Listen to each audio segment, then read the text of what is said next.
So it's finally here. The first episode of the second season of Peacemaker just dropped today on HBO Max, and I loved it. I thought it was a great start to this season, and I really can't wait how the episodes go and how how great the future episodes are like. Before I give you my thoughts on this season, I just give you my thoughts on it. But what are my thoughts on the Suicide Squad in the first season of Peacemaker? I love the Suicide Squad. It's like one of my favorite films in the DCE, alongside Shazam, Aquaman, and Wonder Woman, Zack Snyder's Justice League, and The Flash, and Blue Beetle. And I thought Peacemaker in that film was very decent, though he didn't have a lot of development, which is why he got his own show, which was a lot of fun, from the characters and the villains, the soundtrack, and of course the themes, the opening sequence. It was a very fun show, and I was very excited for season two. Though I was wondering how it would fit in the DCU continuity. And now that I've seen it, I'm gonna go into spoilers because it will be hard to review without spoilers. But here's the plot of this episode. So, first and foremost, I should probably start by saying that I probably one of the few people that never skips on recaps or intros of a TV show. I mean, I never skipped the intro of Peacemaker, but what I'm saying is I never not just Peacemaker. I never skip a recap or intro of any single TV show. Though some occasion I do, but mostly I never ever do that. And I'm glad I didn't because, well, the most of the recap is, of course, telling what happened in the previous season. It also does something that we kind of expected to happen, which is that they retconned the Justice League scene at the end of the season, the first season. You know how in season one, the finale, after they defeated the cow, Peacemaker was holding hard court, and while him, Vigilante, John Economos, and Leota were walking, we see the Justice League late, and we only see Ezra Miller and Jason Momoa, with shadowy stand-ins for Henry Cavill and Gal Gadot. And the joke at that scene is that of Peacemaker saying, "Go screw fish, Aquaman!" And then Aquaman's like, "I'm so effing sick of that rumor." And Barry's like, "It's not a rumor." And Aquaman says one of the greatest lines ever, "You Barry." That is retconned in it, alongside the whole Aquaman screwing fish thing is retconned into Green Lantern Guy Gardner puking, and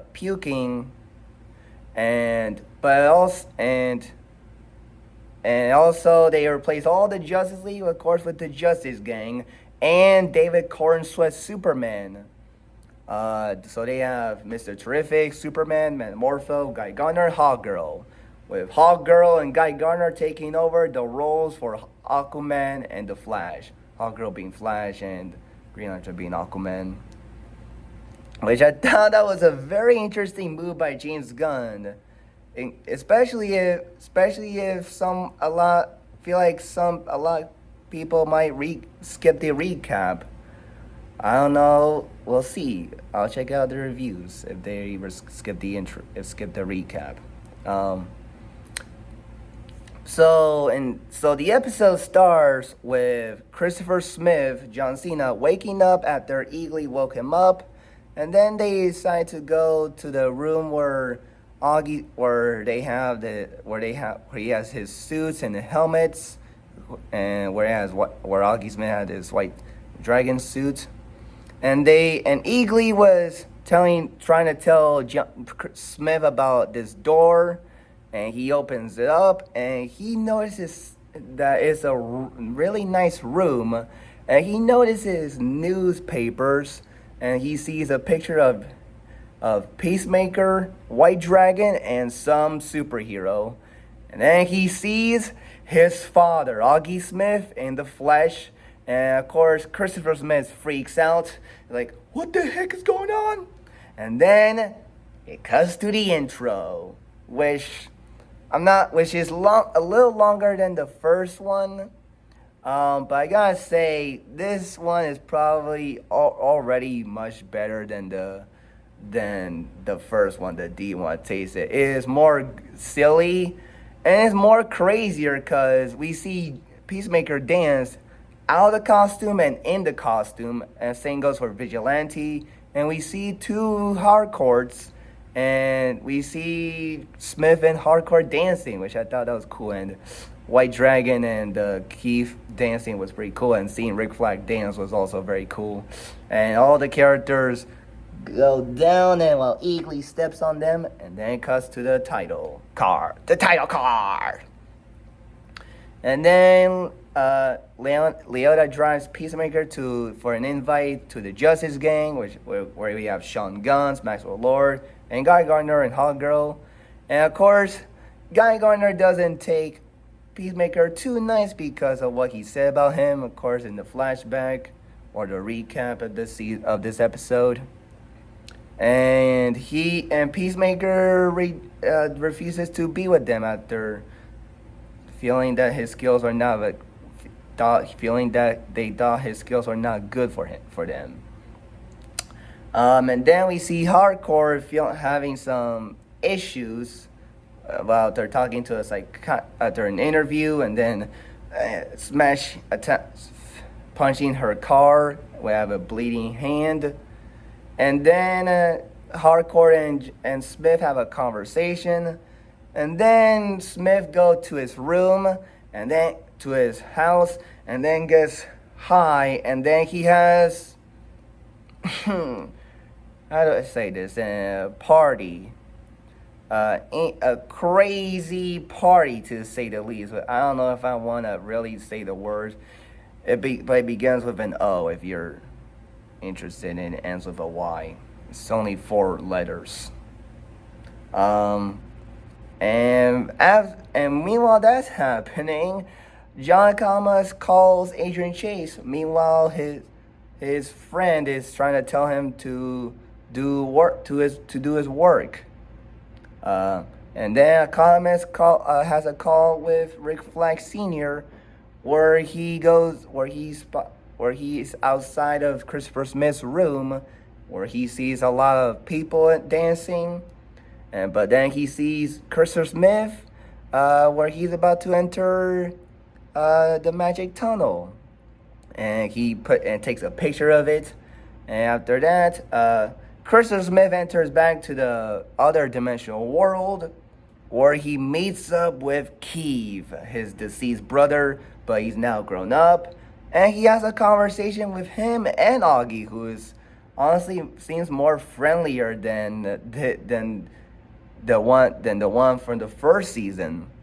And I wonder if in this dimension will be his new dimension. I mean, after all, in the trailer we saw him probably entering the dimension and go like, "This is the best dimension ever."